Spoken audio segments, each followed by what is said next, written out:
హైదరాబాద్ లో నూతన సంవత్సర వేడుకల వేళ డ్రగ్స్ మాఫియా పడగ విప్పుతోంది. సూరారం పోలీస్ స్టేషన్ పరిధిలో భారీగా డ్రగ్స్ ముఠాను మేడ్చల్ ఎస్ఓటీ పోలీసులు పట్టుకున్నారు.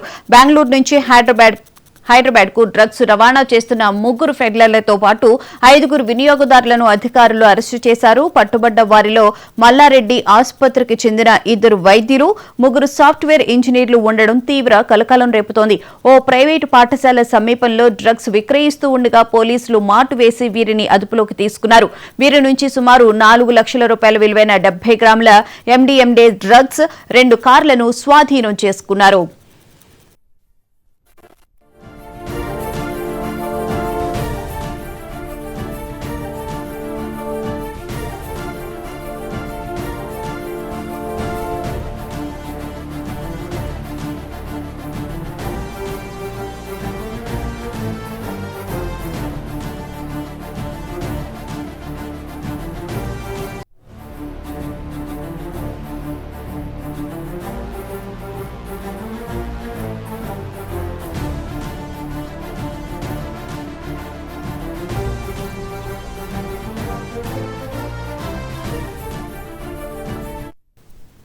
ఇక ఇదే అంశానికి సంబంధించిన పూర్తి వివరాలను మా స్పెషల్ కరెస్పాండెంట్ దుర్గేష్ నడి తెలుసుకుందాం. దుర్గేష్, చెప్పండి. న్యూ ఇయర్ దగ్గర పడుతున్న కొద్దీ హైదరాబాద్ లో డ్రగ్స్ కలకలం అయితే ఎక్కువగా కనిపిస్తూ ఉంది. గత 2-3 రోజులుగా అయితే డ్రగ్స్ వినియోగానికి సంబంధించి పోలీసులు కూడా ఎక్కడికక్కడ యాక్షన్ ప్లాన్ తీసుకుంటున్నప్పుడు కూడా ఇప్పుడు డాక్టర్స్ 3 సాఫ్ట్వేర్ ఇంజనీర్లను పట్టుకున్న నేపథ్యంలో పోలీసులు ఏమంటున్నారు? అంటే తెలంగాణ రాష్ట్రంలో డ్రగ్స్ నిర్మూలన చేద్దామని గవర్నమెంట్ ఆల్రెడీ ప్రభుత్వం తీసుకొచ్చినట్టు. దాంట్లోనే భాగంగా ఇక్కడ ఎస్ఓటి టీం కానివ్వండి, Hyderabad SOT, Rachakonda SOT, Hyderabad task force and narcotic team, eagle team, ఇవన్నీ కూడా తెలంగాణ రాష్ట్రంలో డ్రగ్స్ లేని రాష్ట్రం తీర్చిదిద్దాల సంకల్పంతో పనిచేస్తున్నప్పటికీ కూడా ఎక్కడికక్కడ డ్రగ్స్ ముఠాలు రెచ్చిపోతున్న పరిస్థితి. రోజు రోజుకు విచ్చలవిడిగా డ్రగ్స్ మాఫియా పోలీసులకే సవాళ్ళు విసురుతున్నటువంటి పరిస్థితి మనకు కనిపిస్తుంది. ఆల్రెడీ మాస్టర్ బ్యాంకులు పట్టుకున్న వాళ్ళని చూసాము, గతంలో కూడా చూసాము, ఇప్పుడు చూసాము.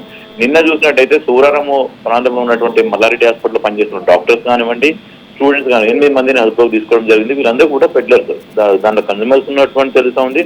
పెడ్లర్స్ వీళ్ళందరూ కూడా ఎక్కడికి తీసుకొస్తున్నారు అని దానిపైన ఆరాధిస్తున్నటువంటి పరిస్థితి. ఇక్కడ గతంలో ఇప్పుడు 31 డిసెంబర్ ఈవెంట్ ఏదైతున్నాయో వీటిని టార్గెట్ చేసుకొని డ్రగ్స్ మాఫియా ఎవరైతే ఉన్నారో రోజు రోజుకు రెచ్చిపోయి వీళ్ళు విచ్చలవిడిగా డ్రగ్స్ సరఫరా చేసినట్టు కూడా తెలుస్తుంది. ఈవెంట్లను కూడా సిటీ అవుట్స్కట్ ఉన్నటువంటి ఫామ్ హౌస్ కానివ్వండి, రిసార్ట్స్ కానివ్వండి, ఇక్కడైతే ఇవ్వండి హోటల్స్ కానివ్వండి, ప్రతి ఒక్కటి కూడా వీళ్ళు టార్గెట్ చేసుకొని వీళ్ళకి సంబంధించిన ఎక్కడ రీచ్ కావాలా, ఎక్కడ సరఫరా చేయాలనేది అంతా కూడా ఒక ప్లాన్ ఆఫ్ యాక్షన్ కూడా వాళ్ళు ప్లాన్ చేస్తున్నటువంటి వాటన్నిటి కూడా గుట్టురట్టు చేస్తున్న పరిస్థితి మనకు కనిపిస్తుంది. కనుక ఆల్రెడీ ఈ డాక్టర్స్ కూడా గతంలో ధర్మకరణ రోడ్డు కూడా డాక్టర్స్ హాస్పిటల్ పనిచేస్తున్న డాక్టర్స్ కూడా పట్టుకోవడం జరిగింది.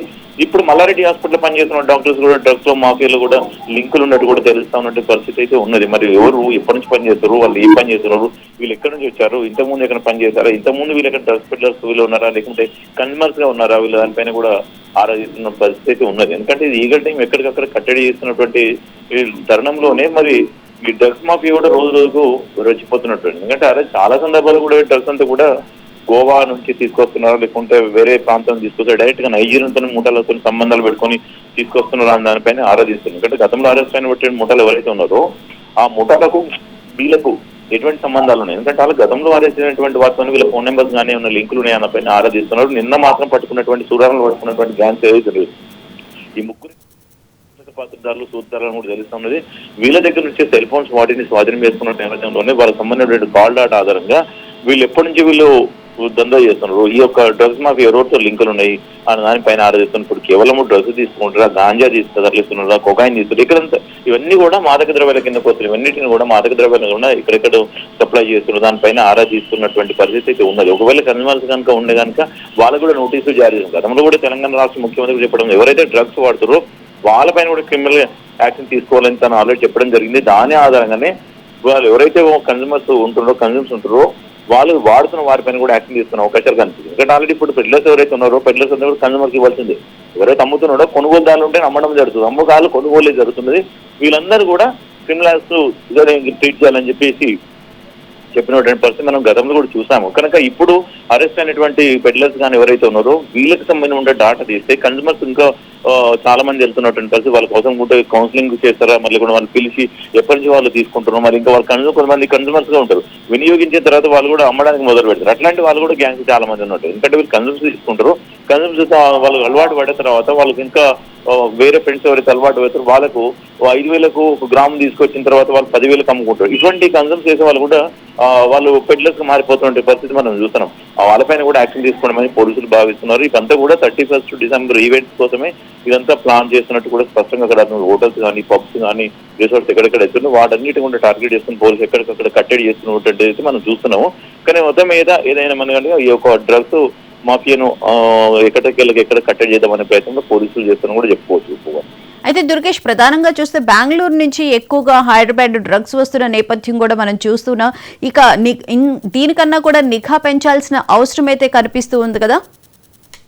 ఎక్కడెక్కడ చెక్ పోస్ట్ దగ్గర కట్టడి చేస్తున్నటువంటి చెక్ పోస్ట్ ఎక్కడైతే తెలంగాణ రాష్ట్రంకి వస్తున్నటువంటి 4 వైపుల నుంచి వస్తున్నటువంటి చెక్ పోస్ట్ బార్డర్స్ అవుతుందో తెలంగాణ బార్డర్స్, ఆ బార్డర్స్ దగ్గర కూడా ఇక్కడ పోలీసులు కూడా తనిఖీలు చేస్తున్నట్టు కూడా తెలుస్తా ఉన్నది.